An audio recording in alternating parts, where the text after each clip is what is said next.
waduh warung ini nggak enak tapi kok rame, pasti pesugihan. Sampai aku YouTuber, aku datang harus dilayani. No. Jadi menurutku Berarti sampean sering dianggap wah bohong nih. jadi harus ada 3 pihak yang diuntungkan. Oh. Nggak boleh ada satupun pihak yang dirugikan. Inilah prinsip saya. Berarti bisa dibilang udah banyak yang kenal, udah sepuh nih ya levelnya.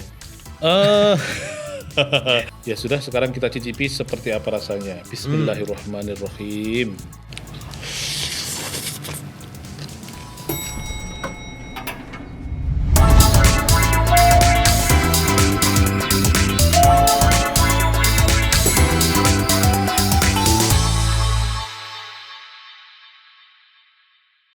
Ya, Assalamualaikum warahmatullahi wabarakatuh. Apa kabar kawan? Kita kembali di lantai 2 bersama saya Adit Jufriansah. Dan hari ini saya kedatangan seorang food blogger, lalu juga reviewer makanan. Tapi ternyata punya latar belakang pendidikan itu teknik dan tertarik di dunia radio. Apa kabar Mas Budiono Sukses? Alhamdulillah, kabar baik. Ini harus ngikut ya suksesnya. Amin. Tapi panggilannya Mas Dion. Iya, dulu jadi di kampus itu kan banyak banget yang namanya Budiono. Oke. Akhirnya salah satu teman itu mengusulkan, daripada bingung Budiono A, Budiono B, ya udah yang Budiono satunya dipanggil Budi, yang satu dipanggil Dion, yang satu dipanggil nama akhirnya gitu. Nah, siapa? Ono? Bukan, Budi yang lain. Oh, Budi yang lain. Budi yang ya. lain itu dipanggil dengan misalkan Budi Slamet gitu, dipanggil Slamet. Sebagai gitu. selamat ya. Kebetulan saya sama temen itu dipanggil, udah jadi untuk mengidentifikasi supaya nggak sama dengan Budi-Budi yang lain, saya dipanggil Dion dan sempet dipakai ya cukup lama lah nama itu sebagai nama panggilan. Oke, Mas Dion, berarti suksesnya itu udah mulai dari dulu namanya. Nama nempel. saya satu sebenarnya Budiono aja, Oke. terus kemudian Ada ajanya? Nggak ada nggak kan? ada ajanya. Nggak ada ya. Oke, Mas Budiono. Budiono. Oke. Terus ketika kita di dunia online ini kan ngisi formulir apapun kan ada first name, last name gitu kan. Nah itu akhirnya, aduh ini dikasih nama apa ya belakangnya gitu kan. Ya. Setelah merenung akhirnya itu sempat juga berganti-ganti. Budiono apa gitu. Misalkan Budiono gitu. Atau FNU Budiono gitu kan. Terus akhirnya kenapa nggak aku coba nyari nama sekaligus bisa menjadi identifier gitulah. Oke. Akhirnya aku milih sukses itu, aku tambahkan jadi Budiono Sukses. Namaku Budiono, sukses adalah sebuah doa. Tolong diaminkan. Amin. Amin. Amin. Rame-rame deh pokoknya amin ya. Dan ternyata memang nama Budiono Sukses, nama adalah sebuah doa, yaitu benar. Alhamdulillah sekarang sudah sukses. Amin. Karena kemarin baru aja balik dari London. Iya, minggu lalu. Ngapain? Jadi ke London itu sebenarnya acara konferensi tahunan, Mas. Aha. Iya. Jadi saya ini menjadi salah satu Google Product Expert. Oke. Itu ada acara tahunannya konferensi gitu. Biasanya konferensinya di kantor-kantornya Google. Jadi tapi berganti-ganti, misalkan 2017 itu di Amerika, 2018 juga di Amerika. Kemudian 2019 itu di Sydney di Australia. Oke. Kemudian 2020 itu kosong karena ada pandemi. 2021 juga kosong karena ada pandemi. Kemudian 2022 kemarin di Jepang rencananya. Cuman persiapan sudah mateng, tiket sudah keluar, segala macam, visa sudah diurus. Tiba-tiba di Jepang itu COVID-nya naik lagi. Oh iya. Akhirnya Google ngerubah itu dipindah ke Singapura. Nah, tahun 2023 ini di London. Ini ada hubungannya sama makanan ya? Nggak ada kalau secara langsung, tapi secara nggak langsungnya saya di Google itu produk expert untuk produk YouTube. Oke.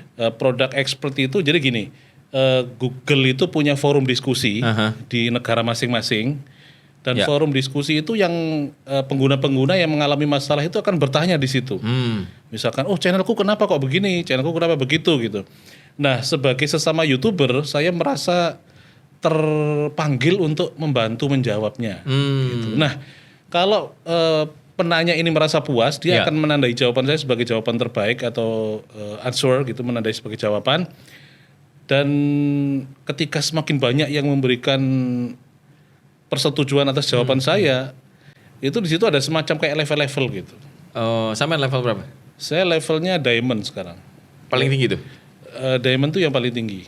Mantap, mantap. Emang udah berapa lama sih di YouTube? Di YouTube kalau sebagai konten kreator itu kalau saya lihat di channel YouTube Budiono Sukses itu kan bisa dilihat di halaman upload itu tahun 2015 Juni. 2015 Juni. Itu channelnya dibuat. Oke. Tapi waktu awal dibuat itu saya nggak langsung kuliner. Jadi lebih kayak dokumentasi gitulah. Karena saya ini kan suka cerita gitu.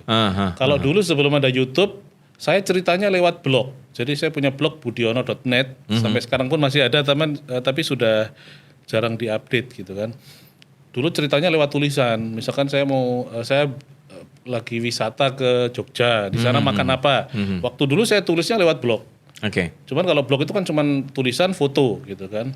Nah kemudian YouTube lahir, sudah mulai banyak yang menggunakan. Terus internet juga semakin murah kan. Iya. Akhirnya ngupload bisa nggak usah khawatir mikirin kuota gitu kan. Awalnya kontennya tuh macam-macam. Misalkan saya lagi jalan-jalan, misalkan lewat jalan tol gitu kan, di mobil itu kan ada dashcamnya. Saya sambil ngomong tuh cerita, ngelihat, oh Rek di depan ini ada apa, sebelah kiri ada apa gitu. Misalkan lalu lintasnya lancar dan sebagainya. Itu saya ambil videonya dari dashcam, saya upload ke YouTube.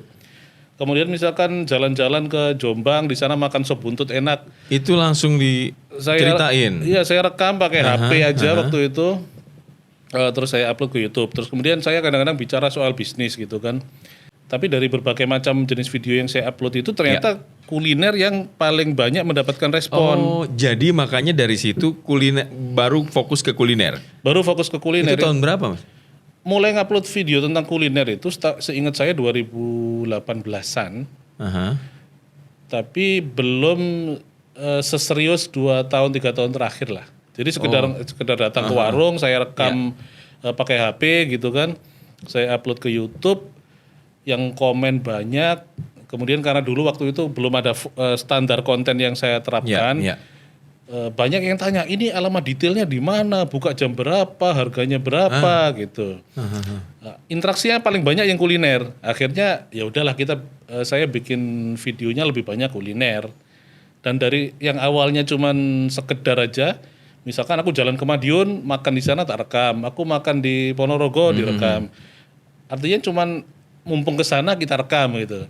Akhirnya lama-lama menjadi saya programkan 2 tahun 3 tahun terakhir itu saya mulai ada trip kuliner Nusantara. Oh, ada program di channel YouTube-nya. Iya, ya tetap sebenarnya nggak ada nama programnya sih. Tapi saya menyebutnya itu trip kuliner Nusantara. Misalkan gini, saya pergi ke Tulungagung, Trenggalek, Blitar, Kediri. Itu satu paket. Jadi sekali pergi saya ke sana langsung liput kuliner di 4 kota ini. Kemudian lanjut ke misalkan ini Jember, Banyuwangi, Situbondo, Bondowoso. Itu sekali berangkat. Kemudian Probolinggo, Pasuruan, Malang, Lumajang gitu dan sekitarnya gitu. Kemudian Madiun, Ponorogo, Magetan, Ngawi, Pacitan. Akhirnya seluruh Jawa Timur tuh sudah tercover semua lah. Tercover semua, meskipun nggak banyak. Biasanya satu kota itu ya 5 sampai 6 lah. Gitu ya. Itu dimulai 2 atau 3 tahun terakhir ini. 2 tahun terakhir ya. Oke, review makanan. Ini memang latar belakangnya apa tuh? Sampean tadi dunia radio, terus jadi ngomongin bisnis, terus tadi ngomongin wisata juga sempat ya? Iya. Jalan-jalan. Tiba-tiba ini kok berani nih ngomongin makanan nih? Enggak, kalau makanan kan dari perspektif sebagai penikmat kuliner, penikmat makanan. Perspektifnya itu ya? Iya. Karena ada juga review yang berbasis dia sebagai seorang chef gitu. Kan ada. Kalau saya basisnya bukan chef. Jadi berangkatnya dari penikmat makanan. Sebagai penikmat makanan, menurut saya makanan ini seperti apa sih gitu. Reviewnya jujur? Ya harus jujur. Mantap. Meskipun banyak juga yang tanya, misalkan masa sih Cak semua yang direview tuh kok enak semua gitu. Soalnya lagi lapar. Makanan kalau dimakan kalau lagi lapar enak semua emang. Memang salah satu kriteria yang saya terapkan kemudian setelah tadi awalnya kan cuma coba-coba gitu kan. Kemudian akhirnya mulai ada standar yang saya tetapkan sendiri. Standar itu pertama makanan ini harus enak. Enak ini harus. Jadi semua yang tampil itu ya pasti sudah enak menurut saya. Oh, jadi Anda dulu yang nyobain gitu ya? Iya, saya Standar harus enak saya iya. udah dapet nih. Kalau baru menurut saya diliput. sudah enak, berarti saya berani tayangkan ke YouTube. Oh. Kalau menurut saya nggak enak ya buat apa ditayangkan gitu kan? Iya. Tapi banyak yang dari perspektif Anda nggak enak nih. Ada juga. Ya ada juga. Tapi nggak tayang gitu. Akhirnya nggak saya tayangkan, tapi juga nggak jadi di syuting kan. Biasanya gini, kalau misalkan makanan itu di sekitar Surabaya, saya sempatkan untuk kan informasi itu datang dari macam-macam. Benar. Bisa saya dari riset sendiri, misalkan temanya seminggu kemarin kok banyak sotonya ya gitu, atau banyak nasi babatnya ya. Aku minggu ini mau nyari yang sayur-sayuran gitu. Terus mulai nih ngumpulin masukan dari teman-teman penonton. Saya biasanya surveinya lewat Instagram atau lewat community tab di YouTube itu. Ya. Rek, aku minggu depan nih mau makan yang sayur-sayuran. Kasih dong referensi makanan sayur-sayuran yang warungnya ini sudah legend. Artinya bukan baru buka sebentar gitu kan. Legend nih bisa dikatakan sudah 10 tahun lebih gitu.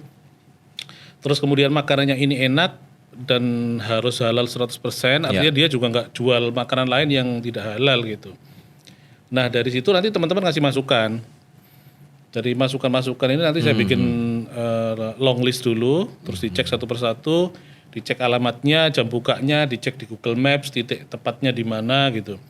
Kemudian ada beberapa itu yang sudah menjadi prioritas atau masuk shortlist itu baru saya coba. Jadi saya datang pertama ke sana itu nggak langsung review. Saya makan biasa dulu. Oh. Mungkin hari Minggu atau Sabtu sama keluarga gitu, sambil jalan-jalan kita sambil mampir nyobain dulu. Terus ternyata enak ya gitu. Terus ternyata kita ngecek dulu nih ownernya enak diajak ngobrol nggak kira-kira. Setelah kriteria ini oke, baru nanti aku datang sama kameramen untuk proses produksi tadi. Iya. Oke. Gitu ceritanya. Tapi kadang-kadang kalau menurut Mas Dion nih, review-review yang pedas tuh perlu nggak sih? Mungkin ada ya yang reviewnya dengan gaya pedes-pedes gitu ya. Artinya dia bukan kepedesan loh ya. Jadi sudah tahu makanan ini katakanlah nggak enak, penampilannya jelek, harganya mahal gitu. Tapi tetap buat seorang reviewer itu tetap itulah konten dia gitu. Kalau saya kebetulan mengambilnya bukan yang seperti itu. Saya mengambil konten yang menurut saya pasti enak. Karena kan ada tujuannya review itu kan. Kalau saya tujuannya pertama untuk membantu diri saya sendiri. Membantu dalam menguntungkan saya sendiri. Satu, Oke. saya merasa diuntungkan karena saya dapat konten untuk saya tayangkan di channel Anda. saya. Oke. Kemudian kedua, yang punya warung juga harus merasa diuntungkan. Karena dia dengan direview di channel YouTube Budiono Sukses ini nanti dia dapat ditonton banyak orang, kemudian orang-orang ini nanti akan penasaran dan mencoba ke sana gitu. Harapannya warung-warung ini menjadi lebih ramai lagi. Kemudian yang ketiga, yang harus diuntungkan itu adalah penonton saya. Oh. Jadi penonton-penonton ini kan haus akan informasi makanan baru. Ya. Enak. Baru, enak, murah, banyak ya. Jadi harus ada tiga pihak yang diuntungkan. Nggak boleh ada satupun pihak yang dirugikan. Inilah prinsip saya. Mungkin ada teman-teman lain yang ngambil prinsip yang penting aku untung, kontenku channelnya rame. Yang kedua kalau misalkan yang punya warung dirugikan, apa peduli dia gitu. Ya, tapi yang konten-konten kayak gitu malah rame tuh. Nah, karena seperti itu. Karena memang tujuannya buat viral. Memang tujuannya seperti itu. Dan yang miris itu adalah orang-orang yang review yang bilangnya nggak enak, itu seringkali dianggap itulah yang jujur. Kalau yang bilang enak dianggap nggak jujur gitu. Iya, kadang-kadang begitu tuh. Nah itu yang menurut saya itu berarti sampean sering dianggap wah bohong nih. Ada yang seperti itu. Misalkan saya habis review makanan nih. Di video saya ceritakan bahwa makanan ini menurut saya pedesnya pas, disclaimer-nya ada pas, di depan ya kan. Kan pasti kan saya makan gitu kan ini kan show makan gitu, pertunjukan makan. Dan di sana ada reviewnya gitu. Jadi orang-orang itu senang melihat saya makan dengan lahap, kemudian sambil menceritakan ini rasanya gimana, gurih apa gurih dari creamer atau dari santan. Kemudian pedesnya ini pedes lada atau pedes cabe, kemudian nyetak nggak, katakanlah habis makan tuh di lidah ada aftertaste yang nggak enak gitu nggak, itu perlu diceritakan gitu. Nah tentu keputusan bahwa ini apakah enak atau enggak kan menurut lidah saya. Iya. Tapi kadang juga ada yang setelah nonton video saya itu terus nyoba, terus menurut dia nggak enak atau nggak sesuai ekspektasinya gitu. Nah akhirnya ngecap saya reviewnya nggak jujur. Oh. Padahal kalau mau jujur ya setiap orang itu punya Taste sendiri-sendiri lah ya. selera yang berbeda-beda Selera kan akan beda-beda lah. makanan. Misalkan kalau di Surabaya kita ngomongin penyetan gitu loh. Nah, Menurut saya ada penyetan yang ruame jualannya cuman ikan pe sama sambel Waduh. sama telur dadar. waduh. Pedes sambelnya. Nah, menurut banyak orang itu enak. Simple, enak, murah, cepat. Ya. Tapi menurut banyak orang yang lain rasanya biasa aja. Ngapain kayak gini aja kok bisa laris gitu. Nah disitulah kadang-kadang orang itu nggak mau melihat perjuangan si warung ini. Kenapa kok warung ini bisa rame meskipun makanannya cuma simple banget, cuma sambal sama nasi sama telur? Ya karena dia jualannya sudah 40 tahun bro. Dulu mungkin di 2 tahun awal, setahun awal kita perjuangannya tuh Dulu dia gila. penuh perjuangan. Benar. Kemudian semakin lama pelanggannya semakin ada dan pelanggan dari masa lalu ini akan menceritakan ke orang-orang yang ada di masa sekarang ini. Misalkan anaknya, tetangganya, keluarganya, atau temannya dari luar kota yang mau ke sini. Aku mau makan dong yang Surabaya banget, yang simple, yang murah, tapi enak gitu. Pasti dia akan nyebut warung penyetan ini gitu salah satunya. Nah, Ya. itulah yang mungkin membuat warung ini menjadi rame. Bahwa ada orang yang setelah mencoba merasa nggak enak ya Ya terserah. sesimpel bahwa ini memang bukan seleramu gitu loh. Iya, benar, Iya, bukan berarti yang ngomong enak ini nggak jujur. Oke. Dia jujur karena itu cocok sama seleranya Selera dia. dia. Kalau ada yang bilang kalau ada yang bilang oh ternyata nggak enak, kemudian menilai oh itu berarti yang ngomong enak ini nggak jujur gitu. Atau yang parah lagi ini biasanya Aha. itu ada yang mengasosiasikan dengan pesugihan. Waduh warung ini nggak enak tapi kok rame, pasti pesugihan. Nah itu sering banget komentar-komentar kayak gitu. Dibuka gak sih mata batinnya tuh? Dan saya kalau ada komentar yang negatif seperti itu kan cenderung negatif, membunuh Iyalah. karakter, misleading, menyesatkan. Biasanya saya langsung moderasi. Oh. Moderasi itu ada 3 kalau di YouTube, cuman mau dihapus Aha. atau dihapus komentarnya yang itu aja, Aha. atau kita mau hapus semuanya dari orang yang sama ini, atau kita langsung blok user ini. Jadi kalau begitu di blok, dia akan semua komentar yang pernah dia tulis itu akan hilang. Dan dia nggak akan bisa komentar lagi. Tapi Anda punya tanggung jawab seperti itu ya? Sampai segitunya ya? Saya merasa sebagai pembuat konten, saya merasa bertanggung jawab Wow. atas Wow. konten yang saya luncurkan. Jadi saya sering juga berargumentasi dengan komentar orang-orang yang menurut saya kurang tepat. Kalau bisa diluruskan ya saya coba luruskan. Misalkan kalau ada orang yang ngomong bakso ngono tok ae lho akeh tunggale ning Surabaya. Lapo kok sampai ngantri segitu panjangnya gitu. Pasti pesugihan. Nah, banyak yang komen kayak gitu. Biasanya kayak gitu berusaha meluruskan dulu. Ya jangan gitu. Ini kan orang ini kan laris karena dia jualan bakso ini sudah 50 tahun. Dan artinya dia sudah waktunya mendapatkan panen atas Ya, atas usahanya dulu. kerja kerasnya gitu loh. Benar, Iya kan? Benar. Ya jadi wajar-wajar aja kalau dia rame.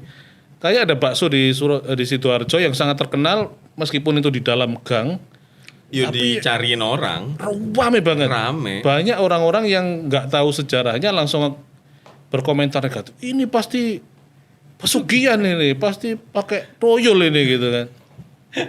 Pasti di dalam kuahnya itu ada apa-apanya ini gitu. Ya sampai sedemikian negatifnya. Nah maka saya yang seperti itu saya bertanggung jawab untuk meluruskan.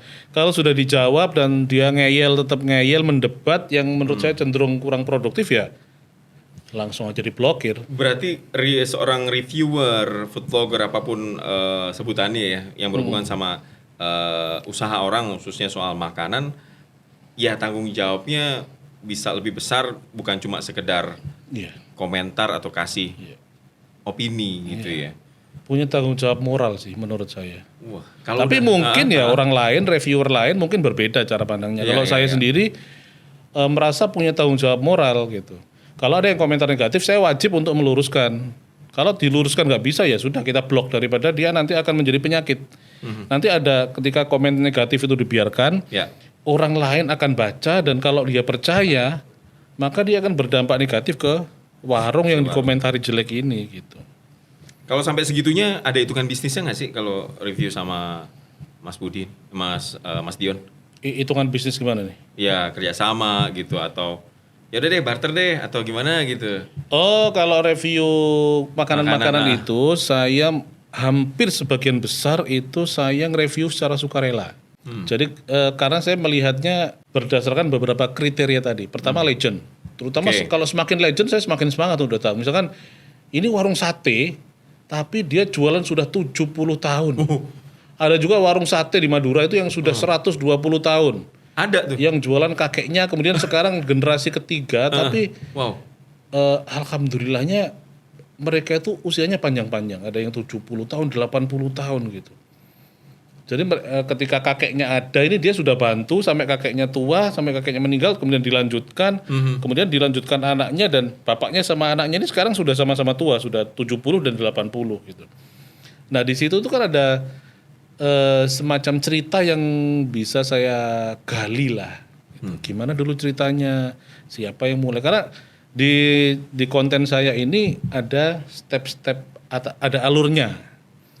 Jadi nggak langsung buka kamera langsung makan gitu, nggak. Jadi saya biasanya ada teasernya dulu di awal di depan. Oh ya. Misalkan apalah gitu yang dilihatkan 2-3 detik. Kemudian opening. Setelah opening nanti ada proses-proses masak yang orang tuh pengen lihat, misalkan goreng-goreng atau apa, sereng gitu. Biasanya penonton tuh sekarang lebih seneng kayak gitu dibanding dikasih musik. Ambience tuh natural aja Ya, gitu ya. orang bilangnya ASMR gitu. Ah. Suara asli dari prosesnya. Ya. Kemudian nanti ada ngobrol sama ownernya. Kalau pas ownernya ada atau kalau sama karyawannya yang tahu. Misalkan warung ini berdirinya dari tahun kapan, pendirinya siapa, terus orang mana, itu biasanya saya tanyakan. Karena misalkan ada warung gulai di Pamekasan tapi namanya kok Jawa banget gitu. Apa tuh? Misalkan Sopongiro. Ya, gulai Sopongiro di Pamekasan. Setelah saya tanya ternyata loh, ini di Madura tapi kok namanya kok Sopongiro? Ini kan bahasa Jawa katanya gitu. Oh iya, dulu jadi ada pelanggan kami dari Jawa yang rela datang ke sini cuman mau makan ini gitu. Akhirnya dia kasih masukan, waktu itu kan belum ada namanya tuh warungnya. Terus dikasih usulan, dikasih nama Sopongiro aja gitu. Sopongiro sih cuma dodolan sate kambing aja saiki sok gede kayak gini. Jadi gitulah. Jadi biasanya selalu ada cerita-cerita yang bisa saya gali. Tidak sesimpel apa yang kita lihat di channel sih ya, di channel Anda ya gitu ya. Iya. Tidak sesimpel itu ya. Jadi persiapannya tuh banyak bener. Sebenarnya iya, di proses produksi konten untuk vlog ini kan kalau kita lihat simpel ya simpel sebenarnya. Tapi kalau kita lihat ternyata nggak sesimpel itu ya iya juga gitu. Kadang saya tuh lama di persiapan kayak misalkan datang ke warung gitu kan. Sementara aku mesti ngobrol sama ownernya. Nah, owner ini kan kadang masih sibuk melayani pelanggan. Saya tuh kadang mesti nunggu beliau untuk selesai melayani pelanggannya dulu gitu. Saya merasa aku carry lah Kak Popo gitu. Jangan sampai saya datang ini jadi malah mengganggu dia bener, gitu. bener. Jangan sampai aku YouTuber, aku datang harus dilayani. No. Jadi menurutku tetap utamakan penjual ini biar melayani pelanggannya dulu, kerja, begitu ada waktu longgar baru kita ngobrol. Jadi kadang-kadang saya datang itu review dulu makanannya, baru ngobrolnya di akhir. Kadang-kadang kita opening tuh, kita datang itu orangnya sudah kenal gitu. Wah, akhirnya datang ke sini, aku udah nunggu-nunggu gitu kan. Berarti bisa dibilang udah banyak yang kenal, udah sepuh nih ya levelnya. Ini kan sempat ada level-levelan juga nih. Level pedes nih kayaknya. Ya mungkin dengan subscriber yang belum begitu banyak ya. Kalau nggak salah sekarang 700 ribuan. Lumayan loh mas itu. Iya 700 ribuan tuh artinya kan untuk di level Jawa Timur mungkin Itu udah besar banget. sudah banyak yang kenal. Anda tuh bisa dibilang lebih sering review makanan lokal kali. Iya makanan lokal. Termasuk di Indonesia pun saya agak menghindari kuliner-kuliner kekinian. Oh ya? Kenapa? Eh, Itu bisa bikin cepet naik tuh. Sebenarnya iya, buat teman-teman yang lain, konten-konten kreator yang lain tuh banyak yang cepet viral gara-gara nguploadin makanan-makanan kekinian itu. Iya, iya. Cuman itu adalah pilihan. Saya memilih untuk lebih mengangkat kuliner yang sudah legend, yang lokal, yang otentik gitu. Dalam rangka ya, menurut saya mereka lebih butuh untuk dibantu daripada yang kekinian. Karena saya lihat kalau kekinian ini yang punya sudah modal gede, sudah punya tempat yang bagus gitu. Mereka sudah bisa membantu dirinya sendiri gitu. Jadi saya lebih memilih untuk review warung-warung yang ya masih apa adanya, atau gerobakan, atau warung yang belum begitu bagus gitu. Pernah nggak sih ya ketemu kondisinya tuh ya tadi memprihatinkan, ketemu makanan yang sebenarnya ini enak, tapi kok nggak ngangkat ya? Terus sampean bantu. Kalau konteksnya bantu-membantu itu kadang yang jadi pertimbangan bukan karena enaknya. Contoh nih, dulu memang saya sempat ada segmen, ada jenis konten yang membantu, kayak misalkan orang jualan rujak cingur gitu di daerah Ampel gitu. Ya. Orangnya ini sudah tua, umurnya sudah 80 tahun, jualan rujak cingur malam hari, tempatnya gelap, ya otomatis sepi gitu, nggak ada yang beli. Iya. Setelah saya coba, sebenarnya rujak cingurnya not bad lah, artinya masih bisa diterima lah oleh lidah-lidah kita ini. Cuman kenapa dia kok sepi gitu kan? Ya pertimbangannya banyak, mungkin para pembeli itu karena waduh yang jualan tua ini bersih enggak, ini tempatnya gelap, ini gimana gitu. Akhirnya waktu itu saya coba masukin ke channel YouTube Budina Sukses, tapi di situ yang saya tonjolkan bukan tentang makanannya, tapi bahwa ini ada pedagang kuliner yang sudah sepuh. Oh, story-nya yang Story-nya coba diangkat ya. Barangkali teman-teman mau membantu nenek ini, membantu itu bisa dengan cara datang membeli. Itu sudah membantu kan buat orang yang jualan makanan, ada yang beli itu sudah suatu kebahagiaan gitu. Nah ternyata setelah rame ini malah si nenek ini nggak bisa melayani kan, karena yang beli banyak, kemampuan melayaninya mungkin semalam cuma 10 piring gitu kan. Jadi akhirnya malah dari sana itu malah banyak orang-orang yang tergerak untuk membantu secara finansial. Dan banyak yang kontak ke saya, Cak Bud, kalau aku mau bantu ini gimana caranya, bisa nitip gak gitu. Saya sebisa mungkin kalau ada yang mau nitip-nitip gitu, sebisa mungkin saya tolak. Jadi kalau bisa silakan datang sendiri ke sana, biar bisa melihat sendiri, merasakan sendiri, lalu nanti akan menilai sendiri ini layak saya bantu seberapa jauh gitu kan. Tapi juga ada yang karena tinggal di luar kota, ada yang tinggal di luar negeri gitu. Mereka akhirnya nitip duit, udah nitip duit lah, nanti tolong disampaikan gitu. Akhirnya waktu itu yang nenek ini itu dalam seminggu itu terkumpul 9 jutaan lah. Dan langsung saya sampaikan, pas saya nyampaikan ini juga saya video sebagai bentuk laporan. Nah tapi sekali lagi kalau ada yang seperti itu tuh kadang ada yang pro kontra lah. Ngapain sih bantu aja kayak gini pakai di syuting gitu, pakai dipublikasikan gitu.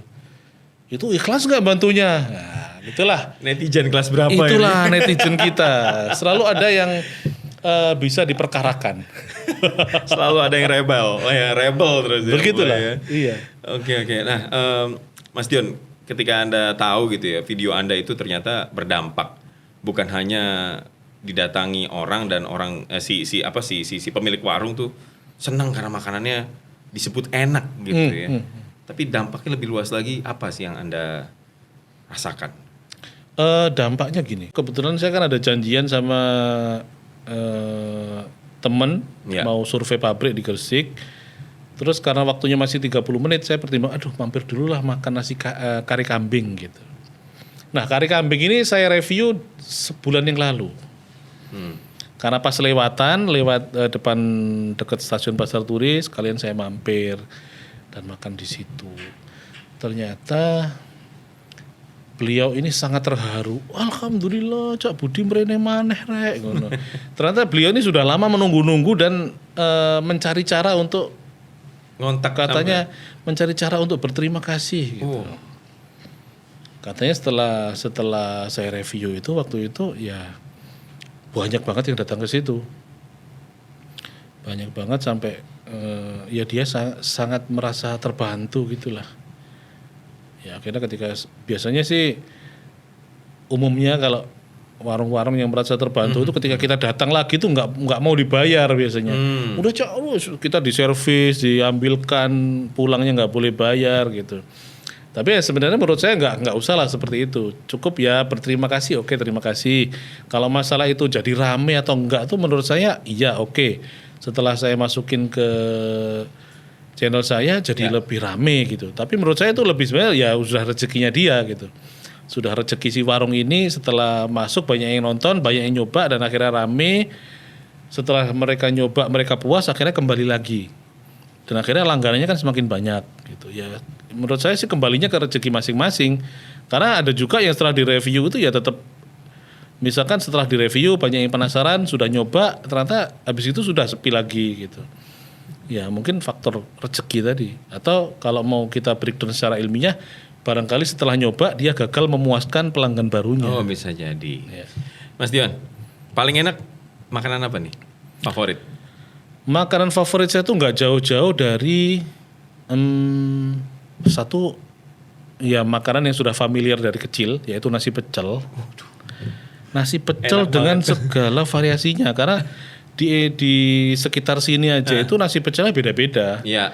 Saya kecil itu hampir setiap pagi selama saya sekolah SD itu berangkat sekolah pasti mampir dulu ke warung nasi pecel. Jadi itu memori akan nasi pecel itu begitu melekatnya di dalam jiwa saya gitu. Ini salah satu one of the best food in my life gitu. Salah satu makanan yang saya rindukan dengan berbagai variasinya ya, pecel Ponorogo, pecel Madiun, pecel Kediri, pecel tumpang Kertosono, pecel tumpang Ngawi itu beda-beda semuanya. Pecel Surabaya beda, pecel Jombang juga beda gitu. Terus kemudian yang kedua itu nggak jauh-jauh dari kambing-kambingan. Sate kambing, gulai kambing, kari kambing, atau tongseng kambing, tengkleng kambing, itu saya juga favorit banget. Kemudian yang berikutnya itu yang sangat favorit juga itu masakan-masakan Madura. Babat, cumi. Iya, nasi babat, nasi cumi. Kalau orang Surabaya bilang nasi sego Madura.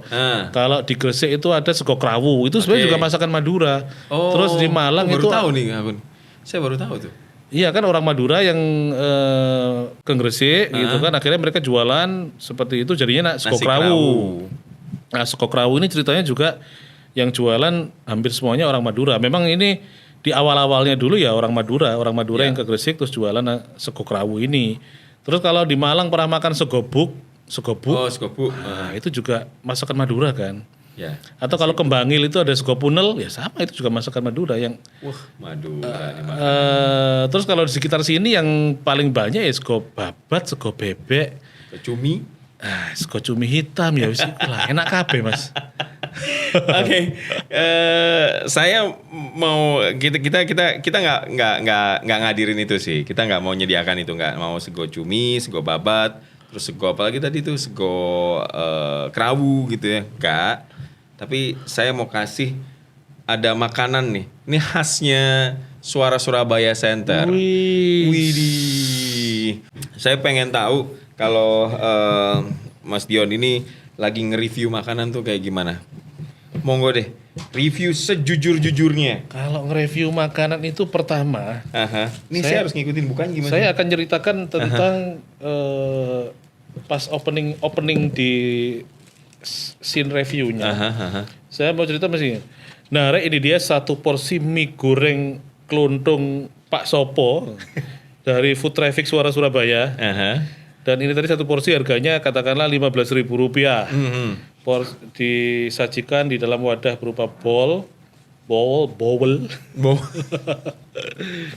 putih, kemudian dilihatkan dalamnya, porsinya banyak. Ini mie-nya dimasaknya dengan tingkat kebasahan yang pas atau orang bilangnya al dente, tidak lengket satu sama lain. Kemudian warnanya kecoklat-coklatan, ini menandakan mie-nya dimasak pakai kecap gitu. Kemudian di atasnya itu ada topping ayamnya, juga ada taburan berambang gorengnya, terus ada sayur hijaunya. Coba kita icip dulu deh. Nah terus biasanya kameramen tuh pas saya mau makan, masih saya minta untuk close up ke sini. Jadi close up biar penonton tuh bisa ngelihat di dalam situ tuh ada apa sih gitu. Sambil kita juga ceritakan, oh ini ada kubisnya, ini ada sawi ijonya, ini ada suiran ayamnya, yang suiran ayamnya itu ternyata juga banyak gitu. Harganya dan sebagainya. Setelah itu ya sudah, sekarang kita cicipi seperti apa rasanya. Bismillahirrahmanirrahim.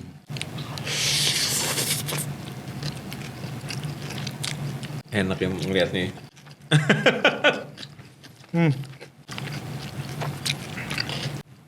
Sorry, benar seperti yang saya ceritakan di awal.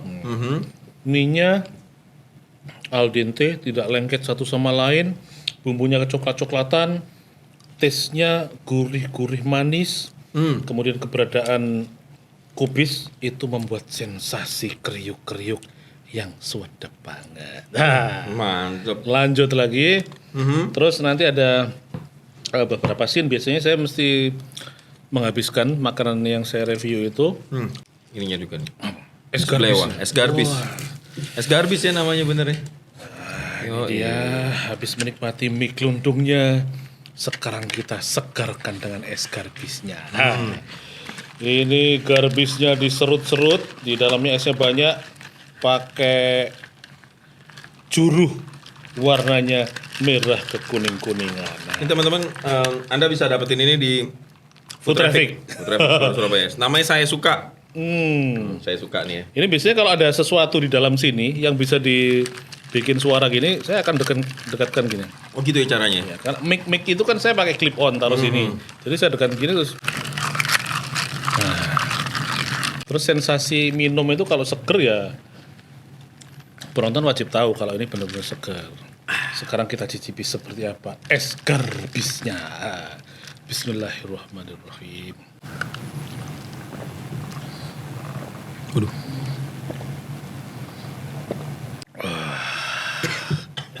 Seger banget es garbisnya, manisnya pas, dan tingkat kematangan garbisnya itu juga pas banget untuk dibuat es garbis seperti ini. Kalau versinya Mas Dion, 5 kuliner di Surabaya yang wajib dicoba. Nama makanannya kalau di Surabaya itu satu, mesti nyobain sego sambal. Oke.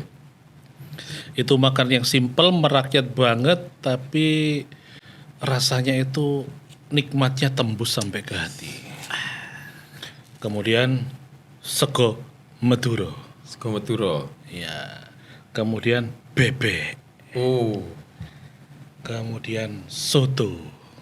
Oh iya. Kemudian jangan lupa, ini sebenarnya bukan kuliner khas Surabaya semua ya. Tapi ada juga yang khas Surabaya yang wajib dicoba, itu lontong balap. Oh, lontong balap.